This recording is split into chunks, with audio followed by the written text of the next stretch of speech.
भारत के केरल राज्य में मनाया जाने वाला चम्मेविलक्कू उत्सव एक अनोखी परंपरा और सामाजिक स्वीकृति का प्रतीक है।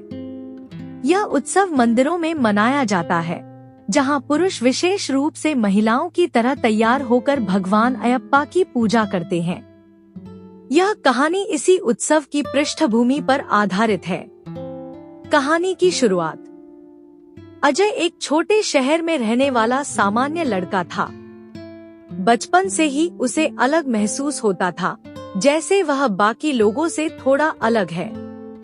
वह सजने संवरने में रुचि रखता था, लेकिन समाज के डर से उसने अपनी इच्छाओं को हमेशा दबा दिया।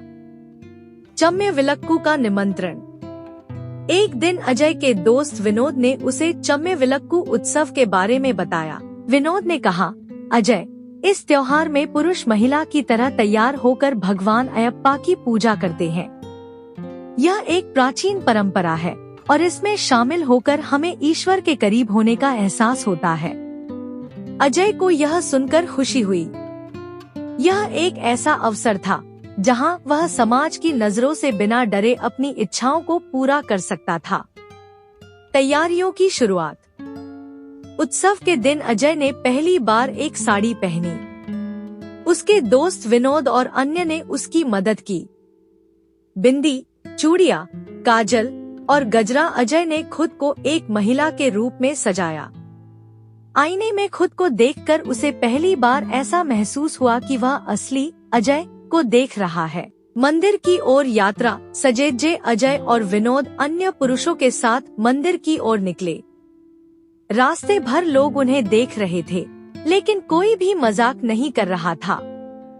यहाँ हर कोई इस परंपरा को सम्मान की नजरों से देखता था। मंदिर पहुंचकर अजय ने दीप जलाए और भगवान अयप्पा की आराधना की।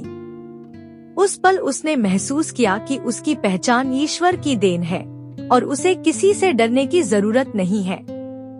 स्वीकृति और स्वतंत्रता।